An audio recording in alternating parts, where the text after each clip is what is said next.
Hello everybody, Sonic Rich here with another video. It's gonna be a short one, I hope.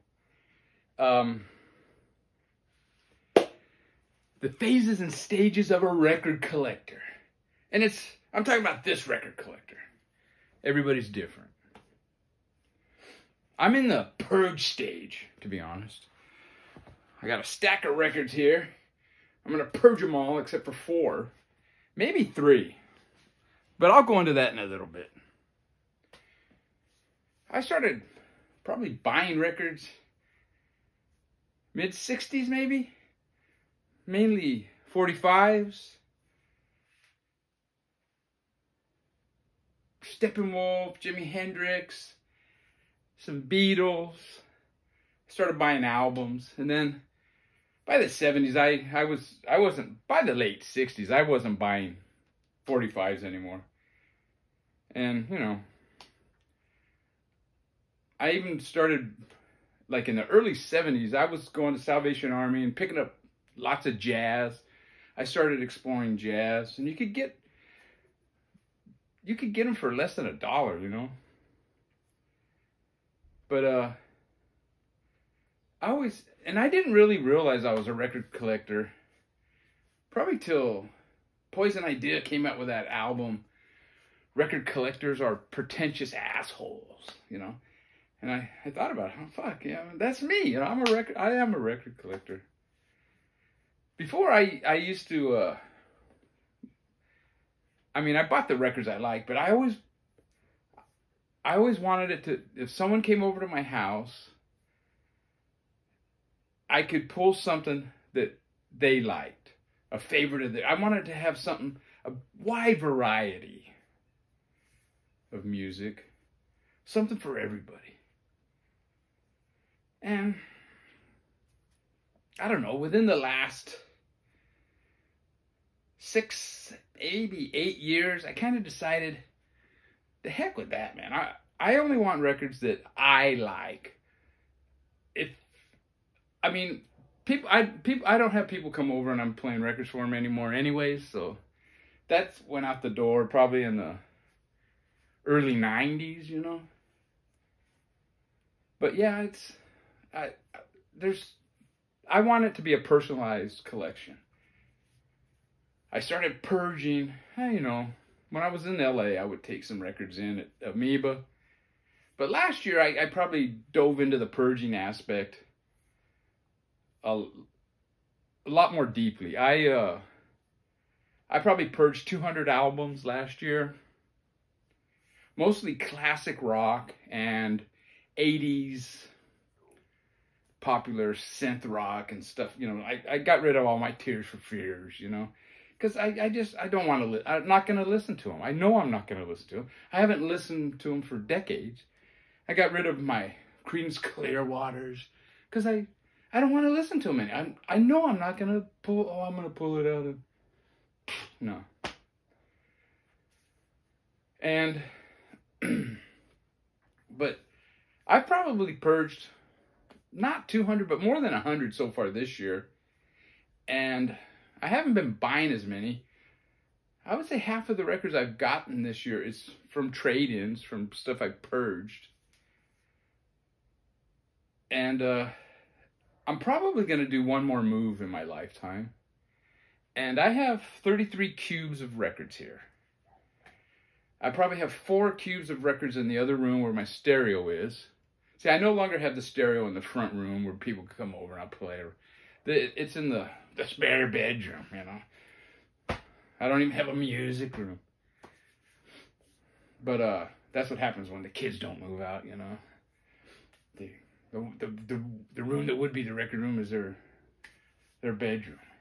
So anyways, I have a small house, 3-bedroom. Anyways, that's off topic.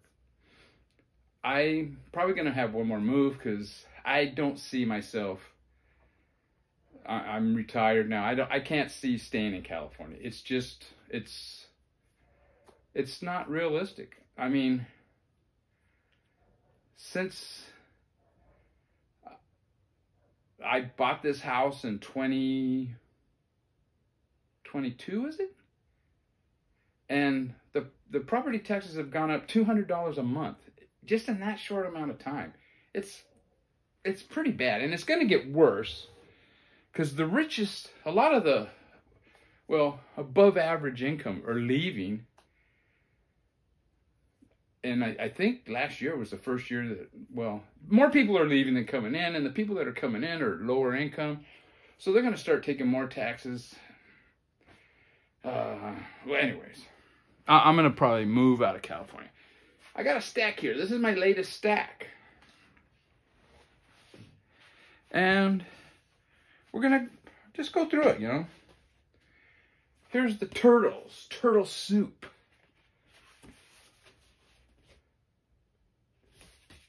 Came out in 1969. This one stayed. I'm keeping this album. I really liked it. This one here is Battle of the Bands. This one came out in 68.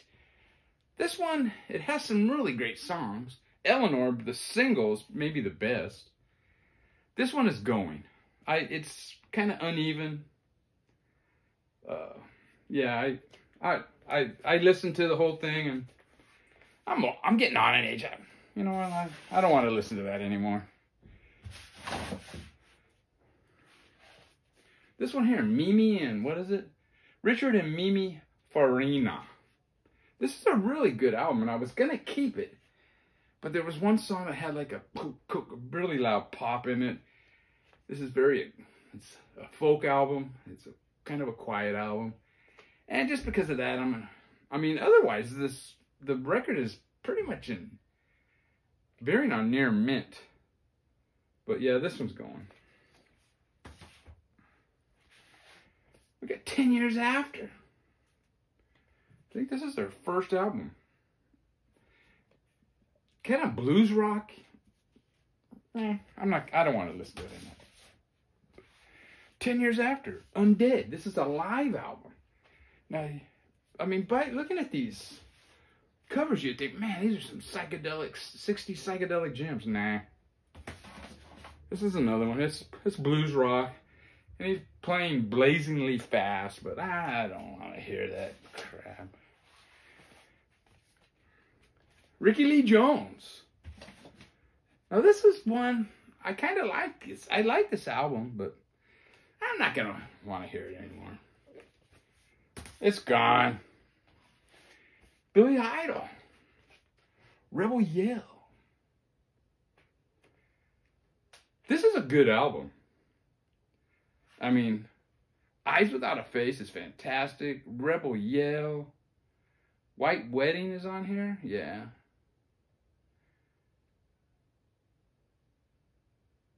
No, White Wedding isn't. Whatever, man. I don't want to hear it anymore. John Cougar Mellencamp Scarecrow. It's gone. It's the only John Mellencamp I have. John Cougar, I guess. It's gone. I don't need to hear it anymore. Cheap Trick at Budokan. This is okay. It's kind of teeny bopperish, though, if you really want to get honest and real about it. I don't need to hear it anymore. We got Hot Tuna. This got some good moments, but overall, I don't need to hear it anymore. Some of the songs they're not really that well written. They're kind of awkward. Really cool. I like this band. I'm going to keep their first acoustic live album and then their third album, which was their first studio, Burgers. And I'll probably get rid of all my other Hot Tunas. And then the one that's blasphemy, I was told, is I'm getting rid of Who's Next. I played this all the way through. Very familiar with it. I knew every note that was coming up. Even the Pete Townsend parts when he comes in with the vocals. I know it like the back of my hand. I don't need to hear it anymore. And this is a great album. Now let me show you the albums I'm going to keep. They're not necessarily great. You got Best of the Birds, Volume 2. Side 1 of this is really good. I have all these songs, I think. except for He Was a Friend of Mine. I don't know what album that is on. I don't have that. Side 2 is not quite as good. It ends with I Want to Grow Up to Be a Politician, which I can handle. But then it goes into America's Great National Pastime. They have such better songs they could have put on this. But, yeah, it's a good listen, man. So I'm keeping that one.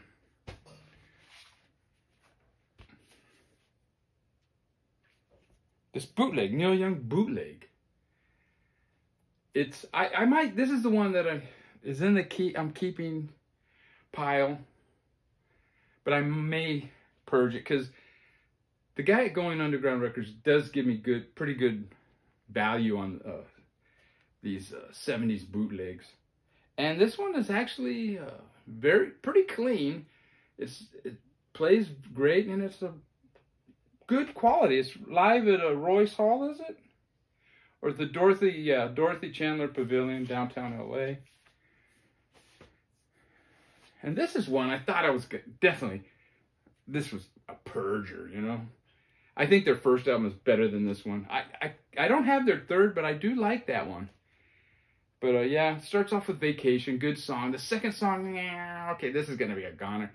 But then it's got some songs on here. Beatnik Beach, and I don't remember all the other ones. They're really good, pretty, it's a keeper. Now, is this as great an album as Who's Next? No. But, yeah, this is a keeper. I don't know for how long. When I move out of state, this will definitely not be a keeper.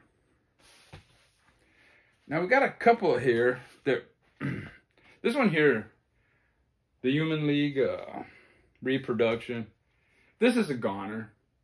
But I did look it up on Discogs, and it goes for quite a bit. So I thought, you know what? I'm going to list it on Discogs. I listed on Discogs for $30 after a week or so. No takers. I think I have it listed at $20. If I don't have any takers by next week, this one's going to go with Who's Next.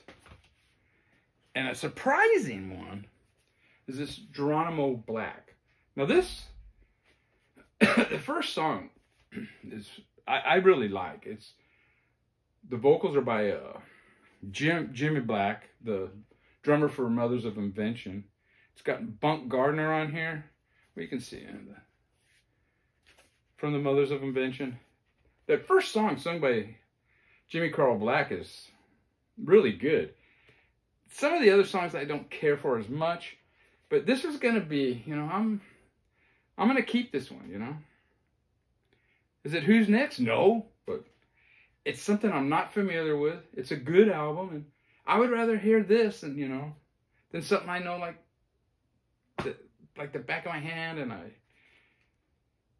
now I looked this one up on Discogs. I entered this one, and this is the rare version because of the label, and there's one on Discogs for $200. So I said, well, you know what? I'll sell this. So I put it on Discogs for $60. No takers, you know. I lowered it to 40. I think I have it on there for $30 now. If it doesn't sell, I'll just keep it, you know. But for $30, I'll probably get rid of it. I mean, I think I paid maybe $1 for it, you know. But yeah, I'll trade those records in. I don't know how much I'll get. Recently, I traded in 8 records. I think one of them was like a $20, you know, he could probably get $20, $30 for. Some of the others were like $1 record at best, you know. But he gave me $60 for those 8 records, and I picked up 1. So I got rid of 8, got 1. So, you know, that's a good ratio. This is fantastic, man. Death Grips, ex-military. But yeah, I'm in the purge. Because I want to have these be really loose. Get rid of that many records. I haven't delved into the punk yet. I mean, I know I have some crappy punk records, but I just can't get rid of them, you know. I'd rather listen to a crappy punk record than a classic rock, great classic rock record. That's just where I am, you know. Anyways, take care, everybody. I hope I don't know. I hope you enjoy this. I should have had a script, you know? I mean, that's what the leaders of the VC do, you know? But I never learn. Take care, everybody.